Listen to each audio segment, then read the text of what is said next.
que é tão importante essa protocolização? Quer dizer, determinar o momento, a hora, os segundos, os minutos em que esse título dá entrada.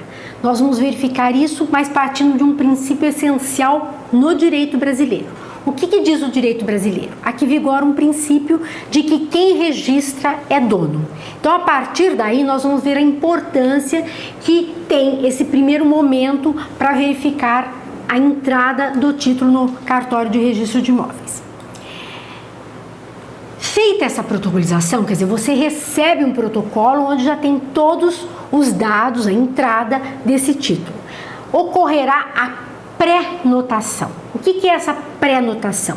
É, como se diz, uma anotação num livro próprio de que aquele título, daquela escritura, por exemplo, de compra e venda, onde uma determinada pessoa, vamos chamá-lo de senhor João, onde o senhor João comprou um imóvel e esse imóvel vai ser registrado naquele cartório de registro de imóveis. Então, o que acontece? Foi protocolizado e agora será pré-notado. Vai se anotar num livro próprio, que é um livro que chama livro número 1, e a lei de registros diz que, através do seu artigo 12, que é necessário que se faça essa anotação prévia. Então, esse título, essa escritura do senhor João vai ser pré-notada e ela vai passar por uma análise. E durante essa análise, nenhum outro título relativo àquele imóvel poderá dar entrada no registro de imóveis, porque existe uma pré-notação, existe uma preferência para aquele título. E isso é importante, conforme o exemplo que a gente vai verificar já já. Bom, feita a pré-notação, ele dá àquele título prioridade. Então, o que significa isso? Vamos dar um exemplo. O seu João comprou esse imóvel no ano de 2000. E por qualquer motivo, porque é relapso, porque esqueceu, porque não tinha condições financeiras, ele não faz o registro. Ele deixa lá guardado na gaveta aquela escritura. E o tempo vai passando, vai passando. Quem vendeu o imóvel para o seu João, por qualquer motivo também, que a gente não vem aqui ao caso, mas vamos imaginar que ele tenha esquecido que vendeu o imóvel para o seu João. Ele passou tempo, começou a trabalhar, tudo mais, e se esqueceu de que aquele imóvel, aquele terreno, vamos falar num terreno que é uma coisa mais simples, ele esqueceu que aquele lote de terreno, dentre os demais que ele possuía, havia sido vendido para o seu João. Ele foi lá no cartório e verificou que aquele imóvel ainda estava em nome dele, do proprietário. E o que ele faz? Olha, eu tenho esse imóvel aqui, eu vou vendê-lo novamente. E faz uma venda daquele mesmo imóvel que ele vendeu para o seu João, através de uma escritura pública. Ele vai a um cartório, a um outro cartório, até o mesmo, porque ninguém vai ficar conferindo se existe uma escritura do imóvel, e ele vende para uma outra pessoa. Vamos dar o nome do segundo comprador de José. O que acontece? Chegando o seu José, que comprou o imóvel em 2015, portanto 15 anos depois da venda feita ao senhor João, ele é muito preocupado, ele foi instruído por alguma pessoa que conhece a sistemática dos imóveis e ele vai ao cartório de registro de imóveis. E nesse mesmo dia em que o seu João está lá resolvido a fazer o registro do seu imóvel, o seu José se lembra que também não fez o registro da sua escritura, aquela escritura que foi lavrada lá em 2000. E ambos se dirigem ao cartório de registro de imóveis. O que acontece? O seu José se posiciona na fila logo à frente do seu João, por uma daquelas incríveis coincidências da vida. Então está seu José com uma escritura de 2015 e o seu João, o primeiro comprador, com uma escritura de 2010. O seu João dá entrada, protocoliza a sua escritura de 2015. O que acontece? Aquela escritura será pré-notada e durante os próximos 30 dias ele tem prioridade. Aquele título vai ser examinado e, se estiver em ordem, ele será registrado. O que significa isso? Que o seu João perdeu a oportunidade de fazer o registro da sua escritura de 2000. Quem é o dono desse imóvel? o dono desse imóvel é o seu José, o segundo comprador que comprou em 2015 e que teve o cuidado de levar logo o seu título a registro. E isso tudo por quê? Por um princípio que existe no nosso direito que diz: quem registra é dono, quem não registra não é dono. Mas temos aquela escritura. Aquela escritura foi feita perante um cartório, perante a pessoa determinada por lei para recepcionar aquela venda e lavrou um título, que é válido. Mas é válido, mas não é a transmissão da propriedade. Ele é um título, ele noticia uma negociação. O seu João, que não registrou o imóvel, poderá retomar a propriedade desse imóvel? Não. Pelo direito brasileiro, ele não poderá retomar o imóvel. A ele caberá sim uma ação contra o proprietário que fez uma venda em duplicata. Ele vendeu 2 vezes o mesmo imóvel. Mas ele entrará com indenização, ele poderá processá-lo se houve má-fé, mas ele não conseguirá reaver o seu imóvel, porque no direito brasileiro, isso é importante, por isso que eu repito várias vezes, no direito brasileiro, quem registra é o dono. Então aí a importância da protocolização, porque às vezes 2 ou 3 minutos, digamos que o seu João entrou e protocolizou o seu título assim às 4 horas, às 16 horas e 10 minutos. O seu João, isso o seu José, né, que é o de 2015, o seu João protocolizou às 17 horas e às 16 horas, porque o cartório normalmente fecha às 5, às 17 horas. Então, aquele proprietário que comprou lá 15 anos atrás, ele vai fazer o seu protocolo exatamente às 16 horas e 20 minutos, 10 minutos após o segundo comprador. Infelizmente, ele perde o imóvel e quem vai ter a prioridade é o segundo comprador. Agora, 30 dias, por que 30 dias? É um período em que o cartório verificará, analisará se há todos os requisitos estão presentes para que ocorra o registro. E se não houver, ele fará exigências. Então, é normal quando você leva um título ao cartório de registro que você receba um protocolo com uma data na qual você deverá retornar para saber se há exigências. Por exemplo, a necessidade da averbação de um CPF que não constava naquela escritura ou naquele registro. Se você não levar isso, uma certidão de casamento, se você não levar isso, não será registrado o título, a escritura. E ao final de 30 dias, ele será novamente devolvido para quem o apresentou. Ou seja, o seu João, que comprou o imóvel em 2015, receberá o seu título sem registro. E aí sim, o seu José poderá ter o dele registrado se o título dele estiver em ordem. Então é muito importante, não só a protocolização, como o próprio,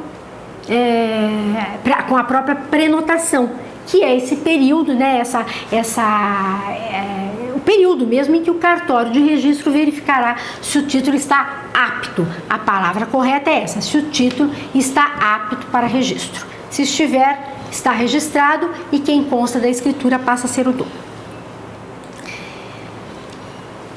Vista então essa importância da prenotação, está tudo em ordem, vamos imaginar que seja um título, não houve nenhum problema, a pessoa comprou o imóvel, leva ao cartório, ele é prenotado, são analisadas todas as circunstâncias e não há nenhum problema. O que vai ocorrer? Ele será registrado na matrícula.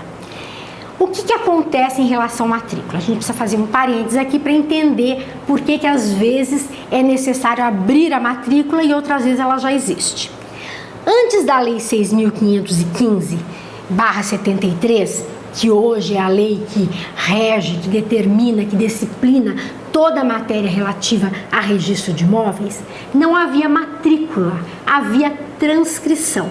Era uma outra forma de se registrar as negociações que envolviam imóveis em livros próprios. Então havia um livro, havia folhas, é muito comum a gente encontrar registros mais antigos em transcrições. E ali consta o número da transcrição, o livro onde ela está transcrita, né, aquela matrícula, e as folhas.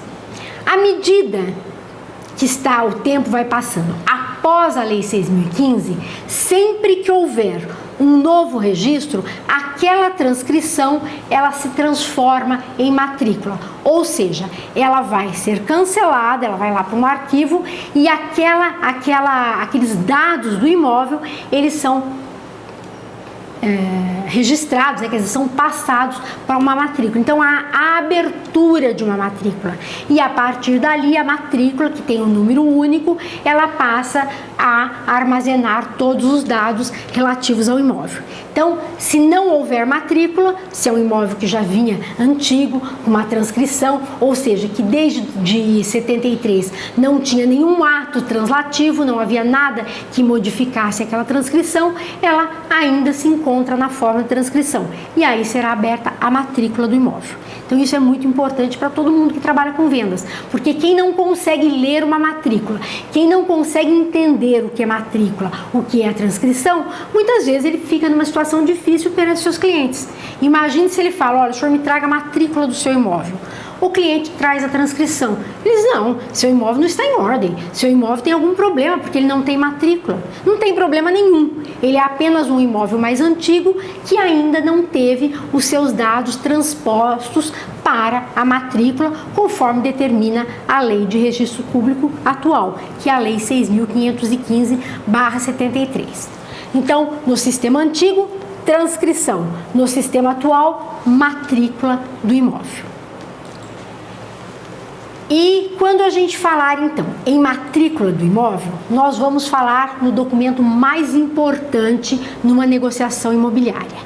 É a matrícula, o marco inicial de qualquer análise sobre as condições válidas de se alienar o imóvel. Então, sempre que eu for intermediar uma venda, que eu for analisar uma situação em que o imóvel está passando de uma pessoa para outra, o primeiro documento, nós vamos ver daqui a pouco, mas o primeiro documento que eu preciso pedir e eu preciso analisar é a matrícula, porque ele é o documento mais importante numa negociação.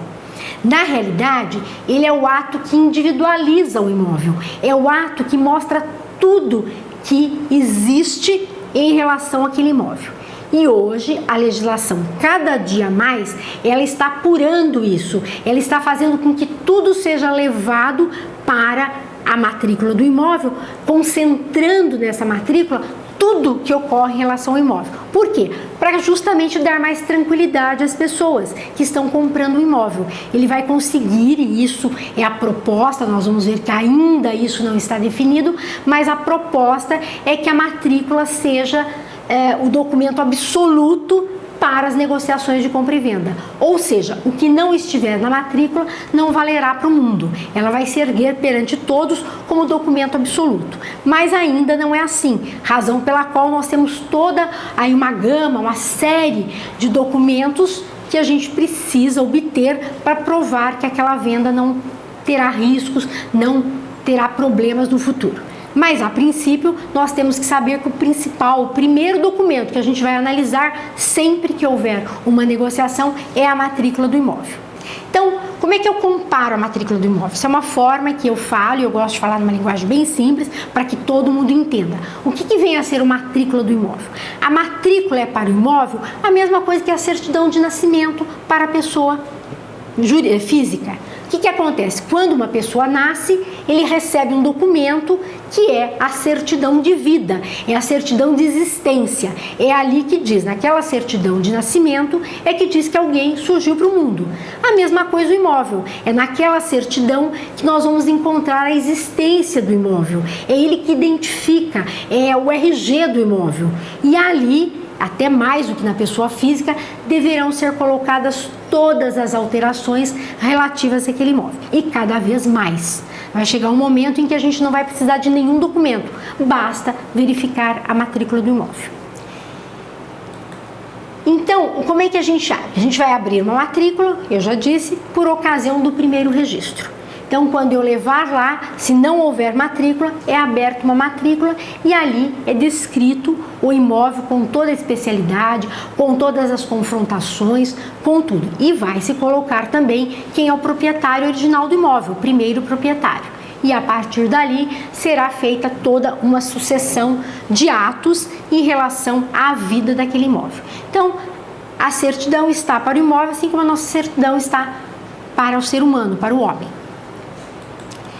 Bom, feita a abertura da matrícula ou por ofício, também não significa que o próprio cartório resolva abrir matrículas. Ele pode. A princípio, nada impede que o próprio cartório diga, olha, vou abrir matrículas dessa determinada rua que só tem transcrições ou que tem várias transcrições, eu vou transformar em matrícula. O cartório pode fazer isso mesmo que não haja uma escritura nova? Pode. Ele pode fazer isso de ofício.